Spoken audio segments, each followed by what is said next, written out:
ናሆምና ኑሐሚን ወደ ከተማ ተመለሱ። ናሆም ያለውን ነገር ሁሉ እውነቱን ሰማ። እግዚኦም ሐረነ ክርስቶስ። ወይዘሮ ዝናሽ እና ኑሐሚን የጠነሰሱትን ጥንስስ አቶ ላይኩን አወቀባቸው። ምክንያቱም አንቺ ሂጂና ከማየ ጋር እንዳትፋቱ ህይወታችን እንደነበረ እንዳይሆን እባክህን አባዬ ብለሽ አባዬን አልቅሰሽ ሂጂና ከልቡ ተጎዝጎዥና እንድታስታርቄን አድርጌ። ምክንያቱም ካልሆነ ህይወታችን እንዳልነበረ ነው የሚሆነውና ለአምራን ደስታ ነው የምንሆነው ብላ ኑሐሚንን ወደ ላይኩ ልካት ነበረ። ኑሐሚንም ደግሞ እያለቀሰች አባዬ ቆንጆ ምንድነው የተፈጠረው? እስኪ ንገረኝ፣ ችግራችሁ ምንድነው? ለምንድነው እንደዚህ የሆናችሁት? ብላ ስትነግረውም ይህን ሁሉ ነገር ያደረገችው እናትሽ ናት። እኔ ምንም ያደረግኩት ነገር የለውም ልጄ። ይህ ነገር አንቺ ባታውቂ በጣም ደስ ይለኝ ነበረ። አሁን ግን በቃ እውነት አባዬ ናሆም የእናንተ ልጅ ስላልሆነ ብቻ ነው ይሄ ብቻ ነው ትዳራችሁን የሚፈታው? አለመናገርም እኮ ይቻላል አባዬ። ይሄ ብቻ ነው አይደለም። እናትሽና እኔ ብዙ ነገሮችን አድርገናል። እናትሽና እኔ የምናውቃቸው ላንቺ የማይነገር ብዙ ነገር አለና እባክሽን ልጄ ተረጂኝ።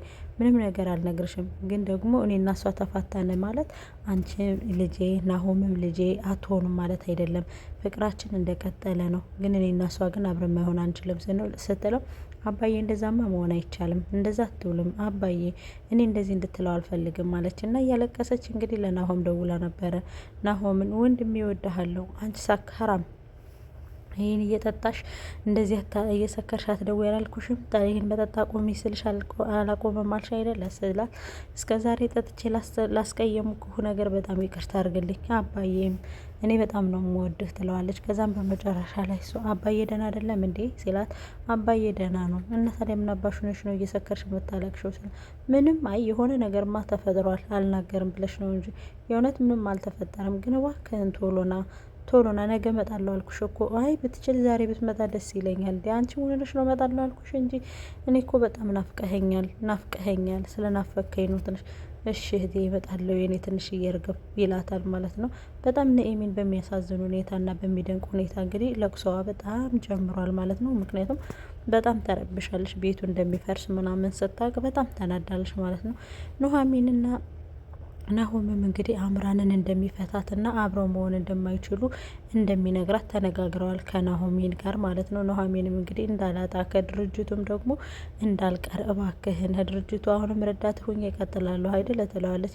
ሰላም ውድና የተከበራችሁ የኤልሲ ቤተሰቦች ላይክና ሸር ሰብስክራይብ በማድረግ ቤተሰብ ሁኑኝ። ብሊስ ላይክ አድርጉልኝ ማለት ነው። እና ቤት እንግሊዘኛ እና አሁን ዛሬ በኑሐሚን ድራማ መጥቼላችኋለሁ። ዛሬም እንግዲህ አዳዲስ ነገሮች ተፈጥረዋል ማለት ነው። ኑሐሚን ወደ ከተማ ተመልሷል። እንግዲህ ወይዘሮ ዝናሽም እጇን በብርጭቆ ቆርጣ ወደ ሐኪም ቤት ገብታለች ማለት ነው። ከሐኪም ቤት ወጥታ ስትመጣ እማዬ ደህና ነሽ ተሻለሽ ስትላት፣ ደህና ነኝ ይህችን ቁስል ነው እንጂ የታከምኩት እኮ የልቤን ቁስል አልታከምኩትም ትለዋለች። አቶ ላይኩንም ብድግ አድርጎ አንድ ነገር ልንገራችሁ፣ አንቺና እሷ ራሳችሁን ብታጠፉ እኔን የሚመለከት ጉዳይ አይደለም። እኔ ራሴን አለጠፋ፣ ምክንያቱም እናንተ ሁለታችሁ እኔን ታጠፉኛላችሁ። አሁን ለዚች የሚነገሩ ነገር ሆኖ ነው ሂጂና ራሴን አጠፋለሁ ብለሽ ንገሪው ብለሽ የላክሻት ብሎ ይነግራታል። እኔ አላልኳትም አልኩ አይደል እንዴ አቶ ላይኩን፣ እኔ እኮ አላልኳትም ትለዋለች። እንዴ ብለሻታል፣ እናንተ ገና እኔን አቃጥላችሁ ልደፉኝ ነው። ነቀኘው ነፈሰ ግራ፣ ነገ ናሆም ይመጣል ብሏቸው እንግዲህ ተነሳስቶ ወደ ክላሱ ገብቷል ማለት ነው። ከዛም ኑሐሚንም እንግዲህ እማዬ አባዬም እንግዲህ ሴራችን ደረሰብን፣ ቆይ ምንድነው ማድረግ የምንችለው እያለች እንግዲህ እያወራቻት ነበር። በሌላ በኩልም ደግሞ አምራን ለናሆም እየነገረችውን ነገር ሁሉና ያደረገችውን ኑሐሚን ስትደርስበት እሷንማ ከህይወቶችን እንድትወጣ ነው ማደርጋት፣ ከወንድሜም ህይወት እንድትወጣ አደርጋታለሁ ምናምን እያለች ነው። በባለፈውም ነግሬያችሁ ነበረ። ምክንያቱም ኑሐሚን ከኤርሚያስ ያለውን መረጃ ሁሉ ታመጣባታለች። ኤርሚያስም እንግዲህ አንድ ባንድ እኔ እፈልግሃለሁ፣ እኔ የኔ ህይወት እንድትሆን እፈልጋለሁ እያለች አሁን ብልጥ ተጫውታ ነው አምራንን ከህይወታቸው የምታወጣት ኑሐሚን ናት። ነግሬያችኋለሁ ከዚህ በፊትም ማለት ነው። ምክንያቱም አሁን በሴራ እንደቀረባት ሁለታቸው ምን እያደረጉ እንዳለ ኑሐሚን ደርሳባቸዋለች። ስለዚህ አክሲዮኑን በአንተ ስም አደርግልሃለሁ፣ አብረን መሆን እንችላለን። ስለዚህ አንተ ስለ አምራን ግን ከቤታችን እንድትወጣ እፈልጋለሁ። አክሲዮኑን ተካፍዬ አባዬን ማስታረቂ አብረን እንሆናለን ትለውና ኤርሚን ትጀነጅነዋለች ማለት ነው። ኤርሚም ደግሞ እርግብና የዋህ ልጅ እንደሆነች ስለሚያውቅ ታደርገዋለች ብሎ ስለሚያስብ የአምራንን ጉዱን ነገር እንዳለ ውጥ ታደርጎ ኤሚን ይሰጣታል ማለት ነው። ኤሚንም ደግሞ ወስዳለ ናሆም ትሰጠዋለች ልጁን እንዳስወረደችው ከኤርሚ ጋርም ግንኙነት እንዳላት ምናምን ለናሆም ትነግረዋለች ማለት ነው። በዛ ሰዓት ነው እንግዲህ ናሆም ሄዶ በመኪና ሊገፈትራት የሚለውና ኑሐሚንም ለማኝ መስላት ብር ወስዳ ምትጥልላት። ከዛ አንቺ ብር ጥለሽልኛል፣ እኔ እኮ ለማኝ አይደለሁም እያለች ነበረ ኤርሚ እሷ አምራን ማለት ነው። ከዛም በኋላ እነሱ እንግዲህ ጣጥለዋት ከመኪና ውስጥ ገብተው ሂደዋል ማለት ነው። በመጨረሻም እንግዲህ ገጠር በነበሩበት ሰዓት የገጠሩን ኑሮ እያወሩ ነበረና እኔም እንግዲህ የገጠር ልጅ እንደመሆኑ መጠን በጣም ነው ግን ከዚህ ላይ ልጅነቴን ያስታወሰችኝ ኑሐሚን ማለት ነው። የገጠር ልጅ እንደመሆኑ መጠን እንግዲህ ከፍት ጠብቄ በግ ጠብቄ እረኛ ሆኜ ነበር ያደግኩትና ለዛ ነው ምናምን ስትለው የገጠሩ ሰው ግን እሺ አንዲት ቡራ የምትባል ግልገል ነበረች ነጭ ናትና አይንዬ ብዬ ነው ስሟን የምጠራት። በዛን ግን አንድ ቀን ከለታት አንድ ቀን ግን ሌሎች ከፍቶቹ የሰው ማሳ ሊበሉብኝ ሄዱና እነዛን ሂጄ ልመልስ ስል አይንዬ ገደል ገብታብኝ ጠፋች፣ ተሞተችብኝ ትለዋለች። ከዛም በጣም አዝኖ እንዴ እኔ ለምን ደነገጥኩ ምናምን ሲላት አዎ ከዛም በኋላ ለሁለት ቀን ምናምን ምግብ አልበላሁም። እማዬ ራሱ በጣም አዝናብኝ ነበረ፣ አያቴ ለራሱ በጣም አዝናብኝ ነበረ። ከዛም በመጨረሻ ግን ከሌላ የተወለደች ግልገላ ምታልሰጠኝ ብትሞክርም ግን ልቀበላት አልቻልኩም ብላ እንግዲህ ተነግረዋለች። እንዴት ለምን እንደዚህ ሆነ? እንዴት ለነኮ ቦታው ቢመቻችና ገጠሩ ቢመቻች ኖሮ እኮ አይንዬም ገብታ ገደል ባልገባች ነበረ። የኛ ሀገር ሰው እኮ ታውቃለህ፣ የገጠር ሰው እኮ ከፍቶቹ ገደል ሄደው ከሚሞቱበት ራሱ ገደል ቢሄድ ይሻለዋል። ምክንያቱም ለከፍቶቹ ትልቅ ክብር ነው ያላቸው። ምክንያቱም ነገ 2 ትሆናለች፣ ነገ 3 ትሆናለች ብለው ነው የሚያስቡት። አሁን ግን ገበሬው በጣም በዛና በጣም ከፋና ሁሉም ገብቶ ከተማ ተሸካሚ ሆነ፣ መሬቱም የሚያርሰው ጠፋ።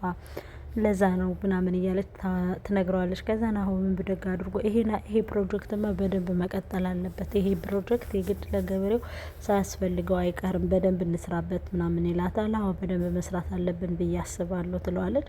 ከዛም በመጨረሻ እንግዲህ እሱም አሁን ስራ ምናምን ተባብሏል እየመጡ ነበረ እና ፍቅር እየተጫወቱ ነበረ። አፍቅረኸኛል ትለዋለች፣ ወደኸኛል ትለዋለች። ብቻ ብዙ ነገር እያሉ ነበረ። ግን ናሆምም ደግሞ በፍቅር ስምጥ ያለ ይመስላል። ምክንያቱም ከኑሐሚን ጋር ጭቅጭቅ የለም፣ ጠብ የለም፣ ነገር የለም። ሰላም ነው፣ ሳቅ ነው፣ ጨዋታ ነው፣ ፍቅር ነው፣ መጠጣት ነው፣ መብላት ነው። ይህን ንጹህ አየር መኮንኮም ነው የገጠርን ኑሮ።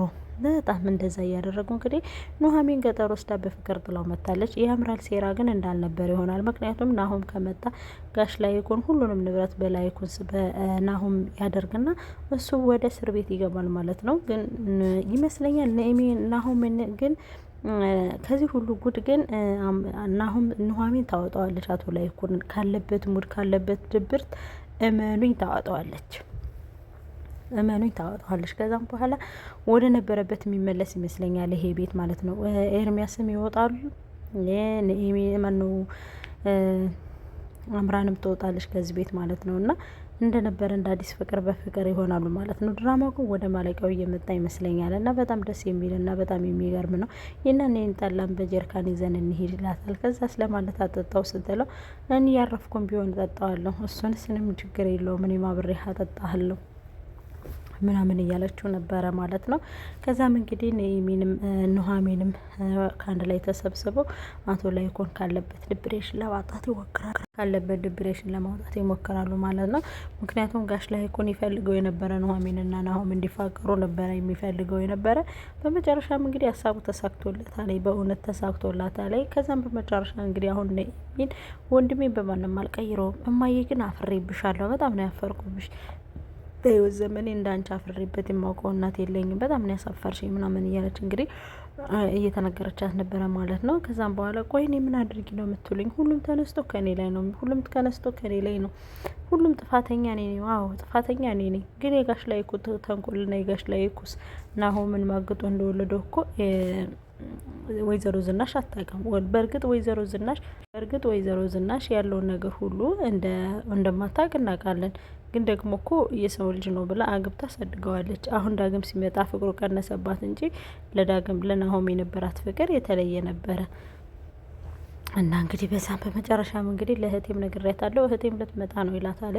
በቃ ያለውን ነገር ሁሉ ከእህቴ ጋር እንነጋገርበታል። በቃ ወስነሃል ማለት ነው ከኔ ጋር ልትለያይ ስትለው ዝናሽ እኔና አንቺ ነገር እኮ አብቅቷል፣ ምንድን ነው የምታወሪው ምናምን እያላት ነበረው ማለት ነው። እንዴት እንደዚህ ተተወኛለህ? ለምንድን ነው ተስፋ የምትቆርጠው? ለምንድን ነው ቤታችንን እንደዚህ የምታደርገው? እናንተ ሌላ ማረፊያ ያላችሁ፣ እኛ ግን ከዚህ ውጭ ሌላ ማረፊያ የለንም። ግን ለምንድን ነው እንደዚህ የምታደርገው ምናምን ነገር ብላ እንግዲህ እየለመነችውም እየተማጸነችውም ትገኛለች ማለት ነው። እሱ ግን ሊሰማት ፍላጎት የለውም። አሁንም የሄሊና ጸሎት የሄሊና ጸጸት እያንገበገበው ይገኛል። ኑኤሚንም ለማታለል እና ብዙ ነገር ለማድረግ ይፈልጋል። ግን ኑኤሚንን አንዴ መረዛታለች። ኑኤሚንን ደግሞ አቶ ላይኩን በጣም ነው የሚወዳት። ለምን የእናቱ ምትክ ናትና፣ ለዛም ነው ሀይሚም ብሎ የሚጠራት እና በጣም በሚገርምና በሚደንቅ ሁኔታ ግን ኑኤሚን የነበረውን ያለው ነገር ሁሉ ለናሆም ትነግረዋለች። እዛም ደግሞ እንግዲህ ናሆም መጣ ሲባል ስትሰማ እንግዲህ አምራንም ትመጣለች።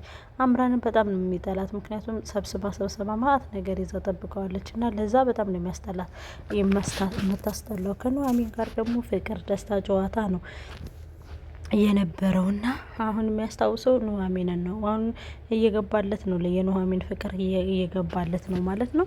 ለማንኛውም ግን ወገኖቼ ከዚህ ልንማር የሚገባው የገጠር ሰው የራሱን ነገር ማድረግ እንደሚችልና ማስተካከል እንደሚችል፣ ሁሉንም ነገር ማድረግ እንደሚችል፣ ከተማ ምንም አይነት ነገር እንደማይገኝ፣ ከተማ ከገባ ደግሞ ሸካማ እንደሚሆን ወይም ደግሞ ተሸካሚ ሰርቶ እንደሚበላ ነው ከዚህ ጋር የምንማርበት። ያለውን ሀብቱን ንብረቱን ጥሎ መጥቶ የተከበረበትን ገንዘቡን ጥሎ መጥቶ ከተማ ምንም ማንምና ተሸከምና እንደዚህ በላይ ያለ ሲያንጓጥጠውና ሲጨማላለቀው እናያለን፣ የገጠርን ሰው ማለት ነው። ግን የገጠር ሰው ቢያንስ ወይ አንዲት በግ ወይ አንዲት ማሰሪያ ጎላው ሊሆን ይችላል ከተማ መጥቶ የሚሰራውና የገጠሩ ሰው አሁንም ላይ ችግር ላይ እንዳለ ነው ይሄን የሚያሳየው። ውሃም እንኳን አሁን ላይ ውሃ እንኳን የጠራ ውሃ የሚጠጣ የለም የገጠር ሰው ማለት ነው። እና በጣም በሚያሳዝን ሁኔታ የገጠር ሰው መብራትን በስነ ስርዓት እያገኘ አይደለም። ገጠር ነው የሚኖረው።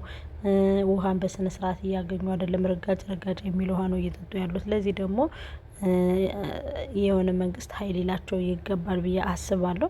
ከዛም በመጨረሻ እንግዲህ የገጠር ሰው በጣም ተጎድቶ እንደሚኖርና በጣም በመከራ ውስጥ እንደሚኖር ኑሐሚን እያስረዳችሁ ነበር ለናሆም ማለት ነው። እና እዚህ እኮ በጣም ሰላም አለ፣ ንጹህ አየር አለ፣ ንጹህ ሽታ አለ፣ ንጹህ ህዝብ አለ እና ለምንድን ነው ግን የከተማው ሰው እርሻውን እኮ በቃ ማረስ አልቻለም እያለ እንግዲህ እያሰበ ነበረ። ለዚህ ፕሮጀክቱ ቶሎ ብሎ መስራት እንዳለበት እየነገረን ነበረና ማለት ነው። ከዛም እንግዲህ ወደ ቤት እየተመለሱ ነው። ከቤት ተመልሰው ምን ሊሰሙ ይችላሉ? አብረን የምናየው ይሆናል። ግን እንደተመለሰን አምራን ማነው ኑሐሚን ወይዘሮ ዝናሽ ፍቅር ልትሰጠው ትሞክራለች። ናፈከኝ ልጄ፣ ምን ነው ጠፋህ? ምን ነው አይደወልም? ለምንድን ነው የተውከኝ? ቆይ እኔ እንደዚህ ነው ይላንተ ግን ቆይ ለምንድን ነው እንደዚህ ጠፋ? እጅሽን ውንሽ ነው ይላታል። ከዛም በኋላ ደግሞ እጇን እንግዲህ ብርጭቆ ቆርጧት ነው። ለምን አይተሻሰሪም? ለምን እንደዚህ አትይም ይላታል። ግን እጇን የተቆረጠችበትን አሁን ለናሆም የምትነግረው እጅሽን ሙሉነሽ ነው ሲላት አምራን ጋር ስንደባደብ አብራን መተታይ ነው የምትለው። ለምን አምራን ከህይወታቸው እንድትወጣ ትፈልጋለች ወይዘሮ ዝናሽ ማለት ነው። ጭራሽ እናቴንም እዚህ ደረጃ ደርሳለች ብሎ እንዲጣላት ማለት ነው። ወረዴ ወይዘሮ ዝናሽ አላወቀችም እንጂ እኮ ናሆም ጠልቷታል። ምክንያቱም ደውላም ጭቅጭቅ ነው የምትነግረው፣ ደውላም እኝኝ ነው የምትለው፣ ደውላም ሀለ ነገር ሌላ ነገር አታውቅም። እና ወረዴ እሷ ጠልቷታል። ግን ከዛም በመጨረሻ የውላችሁ ውሸቷን እንግዲህ ተመልከቱ። አያችሁ አይደለ? እጇን ብርጭቆ ወግቷት ነው። ራሴ እያየኋት ነው እጇን እንደዚህ ያደረገች ራሴን አጠፋለሁ ብላ። አሁን እቺ አምራን የምትባለው ለምን እዚህ መጣች? ለምን እንደዚህ ሆነች? እያለ እንግዲህ እሱም ላይኩም ለናሆም እየነገረው ነበረ ማለት ነው። ከዛ በቃ ናሆምም ሁሉን ነገር ይሰማል። ግን ድርጅቱ ሁሉ በሱ ስም ስለሚሆን ምንም አይመስለውም። ኑሐሚንም ከሱ ጋር ስለምትሆን ከጎኑ ስለምትሆን ያለውን ነገር ስለምታስረዳው ምናምን በቃ ናሆም ምንም የሚሆን አይመስለኝ። ግን ይጎዳል። የእሷ ልጅ እንዳልሆነ ሲያውቅ ይጎዳል። ከዚህ በፊትም ደግሞ ልጄን አስወረደሻል፣ እንዳንቺ አይነት ጨካኝ ናት አላውቅም ምናምን እያላት ነበረ። ላይኩን ግን በድብቅ የወለደው ልጅ ስለሆነ ስለሚያውቅ የራሱ ልጅ እንደሆነ ስለሚያውቅ በቃ ሁሉንም ነገር የሚገባው ለናሆም እንጂ ለማንም አይደለም ብሏል። አሁን ሁሉ ነገር ንብረቱ፣ ሀብቱ፣ ገንዘቡ፣ ሁሉም ነገር እንግዲህ አክሲዮኑ፣ ቤቱ፣ መኪናው ያለው ነገር ሁሉ ለናሆም እንደሚገባው ነው እንግዲህ አቶ ላይኩን ወስኖ ያለ ማለት ነው። ለማንኛውም ግን እውነት ለመናገር ይሄ ድራማ እጅጉን የሚያስተምር ድራማ ነው። ላይክና ሸር ሰብስክራይብ ያደረጋችሁ ቤተሰብ ሁኑ። በቀጣይ ምን እንደሚፈጠርና ምን እንደሆነ የማሳውቃችሁ ይሆናል። ወይዘሮ ዝናሽ ናሆም ምን አለችው? አቶ ላይኩን ናሆምንና ኑሐሚን አንድ ላይ ሆኑ ሲያቸው ምን ይሰማዋል የሚለውን ነገር በቀጣይ ይዤላችሁ እመጣለሁ። ላይክ አድርጉ። አመሰግናለሁ።